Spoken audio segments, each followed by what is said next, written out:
एमआयएमचे नगरसेवक मतीन पटेल यांना निदा खानला आश्रय देणं भोवलंय।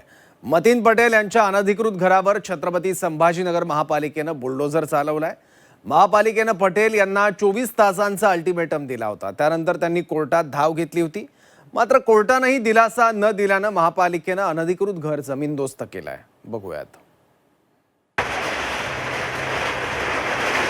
आता 24 तासही नाही संपले त्याच्यासाठी काय इतकी घाई होती?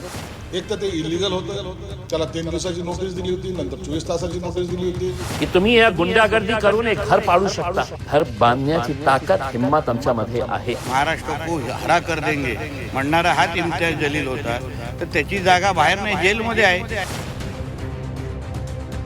नाशिक लैंगिक शोषण आणि धर्मांतर प्रकरणातील संशयित निदा खानला आश्रय देणं नगरसेवक मतीन पटेल यांना चांगलंच महागात पडलंय।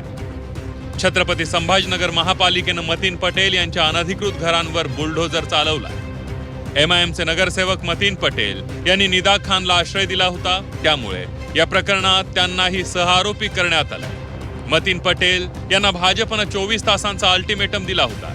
त्यानंतर पटेल यांनी कोर्टात धाव घेतली। मात्र कोर्टाकडूनही दिलासा न मिळाल्यानं पटेलांच्या घरावर बुलडोझर चालवण्यात आला।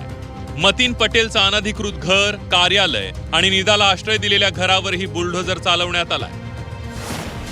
कोर्टाकडून कोणतीही स्थगिती मिळाली नसल्यानं कारवाई केल्याचं पालिका अधिकाऱ्यांनी सांगितलंय। 24 तासांचा अल्टिमेटम पूर्ण झाल्यानंतरच ही कारवाई केल्याचं त्यांनी म्हटलंय। तर 24 तास पूर्ण झालेले नसताना कारवाईची घाई का, असा सवाल इम्तियाज जलील यांनी उपस्थित केलाय। कोर्टाच्या पुढे सुनावणी झाल्यानंतर कोर्टाने फक्त हे पाहितलं गेलं की ज्या उचित कलमांमुळे महानगरपालिकेने नोटिसेस दिलेल्या होत्या त्या कलमांच्या आधारे त्यांनी त्याचा खुलासा केलेला आहे का। जर खुलासा समाधानकारक नसेल तर निश्चितपणे कोर्टाने कुठलेही स्टे ऑर्डर दिलेले नाही आहेत आणि स्टे ऑर्डर नसल्यामुळे आमचा जो कालावधी काल आम्ही नोटिसचा दिलेला होता 24 तासांचा तो पूर्ण झाल्यामुळे आम्ही आज ते शहरातील सर्वच अवैध बांधकामावर हीच कारवाई आम्हाला दिसणार। सर्वच ठिकाणच्या कारवाई निश्चितपणे होतील याच्यामध्ये। आता 24 तासही नाही संपले त्याच्यासाठी काय इतकी घाई होती की रात्री 4 वाजता पोलिसांना 5:30-6 वाजता अर्ली इन द मॉर्निंग हे सगळं सुरू हे घर पाडण्याची प्रक्रिया? काय नॅशनल सिक्युरिटी होती? काय नॅशनल थ्रेट होता की नाही आपल्याला आजच्या आज 24 तासाच्या आत हे पाडायचं आहे? महानगरपालिकेनं घरावर केलेल्या कारवाईनंतर इम्तियाज जलील यांनी काही सवालही उपस्थित केले। मतीन पटेलांच्या घरातील सदस्यांचा काय दोष होता, त्यामुळे त्यांनी कुठे राहायचा असा सवाल जलील यांनी केला। तर अनधिकृत घरं होती म्हणून ती पाडली असं स्पष्टीकरण शिरसाट यांनी दिलंय। तिनं काही चूक केली असेल तर एका इंडिव्हिज्युअलनी केलेली आहे। त्या घरामध्ये राहणारा त्याचा वयोवृद्ध आई, त्याचा वयोवृद्ध पिता आजारी आहे, लहान मुलं, त्याची बायको, त्यांचा काय दोष आहे? मतीन पटेल याचे जे अनधिकृत घर होतं, ऑफिस होतं आणि दुकान होतं त्यावर महानगरपालिकेने कायदेशीर कारवाई करून ते घर जमीनदोस्त केले। एक तर ते इलिगल होतं, त्याला 3 दिवसाची नोटीस दिली होती, नंतर 24 तासाची नोटीस दिली होती। मतीन पटेलांच्या घरावर केलेल्या कारवाईनंतर त्यांना पुन्हा घर उभारून देऊ असं इम्तियाज जलील यांनी म्हटलंय। मतीन पटेल यांचं घर पाडलं ते बांधून देण्याची ताकद आमच्यात आहे असंही जलील यांनी सांगितलं। तर जलील असं म्हणत असतील तर त्यांच्यावर गुन्हा दाखल करावा अशी मागणी संजय शिरसाट यांनी केली आहे। या देशामध्ये जे आज ये गुंडा राज पासून जे लोक त्रस्त झालेले आहे, हैराण झालेले आहे, हे सगळ्यांची जबाबदारी आहे। लोकांनी कॉन्ट्रीब्यूट करेल, आम्ही कॉन्ट्रीब्यूट करणार, आम्ही स्वतः कॉन्ट्रीब्यूट करणार आहे। ज्यांच्याकडे 10 रुपये आहे तर 10 रुपये कॉन्ट्रीब्यूट करतील।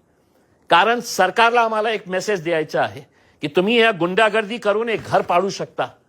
घर बांधण्याची ताकद हिम्मत आमच्यामध्ये आहे की आम्ही तुला घर बांधून देणार आहे, तुझ्या मुलाला आम्ही नगरसेवक करणार आहे। हा खऱ्या अर्थानं अर्बन अतिरेकी ज्याला म्हणतात, अर्बन टेररिस्ट हा तो प्रकार आहे। पोलिसांनी तातडीने त्या इम्तियाज जलीलवर आज गुन्हा दाखल केला पाहिजे। रात्री 12 वाजता जाऊन तू तिथं बोलतो कसा, आरोपीच्या समरणार्थ म्हणजे पाठिंब्यासाठी त्या ठिकाणी सभा घेतो कशी? नाशिक IT कंपनी धर्मांतर प्रकरणात निदा खानला पोलिसांनी अटक केली। दरम्यान या प्रकरणात इम्तियाज जलील यांनी निदा खानची पाठराखण केली आहे. त्यामुळे संजय शिरसाट यांनी जलीलांचा समाचार घेतला. तर निदा खानचा मास्टर माइंड जलील असल्याचा आरोप करत ते जेलमध्ये जाणार असल्याचा दावा नितेश राणेंनी केला. हा इम्तियाज जलील हा राक्षस, ही हैदराबादची औलाद, तिकडची जी आलेली औलाद ही निजामाची औलाद, या ठिकाणी येऊन हे विष पेरायचं काम करते. त्याला सोडणार नाही मी. उद्या मुख्यमंत्र्यांची भेट आहे. पोलिसांमध्ये मतीनने काय स्टेटमेंट दिलेलं आहे, एकदा या त्या स्टेटमेंटच्या आधारावर याला जेलमध्ये गेला पाहिजे. आणि बिद्दलच्या पोलीस कमिशनरला सुद्धा सांगतो, असे रात्रीचे 12 वाजता जाऊन भडकाऊ भाषण करणाऱ्यावर गुन्हा दाखल करणार आहात का नाही? कारण का मास्टर माइंड इम्तियाज जलीलच आहे. ज्या पद्धतीने निदा खानच्या संदर्भात सातत्याने तिची बाजू घेण्याचं काम, म्हणजे जिहादचं बाजू घेण्याचं काम हाच इम्तियाज जलील करत होता. महाराष्ट्र को हरा कर देंगे म्हणणारा हाच इम्तियाज जलील होता. तर त्याची जागा बाहेर नाही, जेलमध्ये आहे. आणि मला वाटतं की लवकरच तो नारळ फुटेल. नाशिक IT कंपनी धर्मांतर प्रकरणात निदा खान संशयित आहे. त्यामुळे तिला अटक केली असून तिची चौकशी सुरू आहे. मात्र अनेक दिवस तिनं पोलिसांना गुंगारा दिला होता. MIMचे नगरसेवक मतीन पटेल यांनी तिला आश्रय दिला होता. निदाला दिलेला आश्रय मतीन पटेलांना भोवला असून त्यांच्या अनधिकृत घरांवर अखेर पालिकेनं बुलडोझर चालवले. विशाल करोळे, झी 24 तास, छत्रपती संभाजीनगर.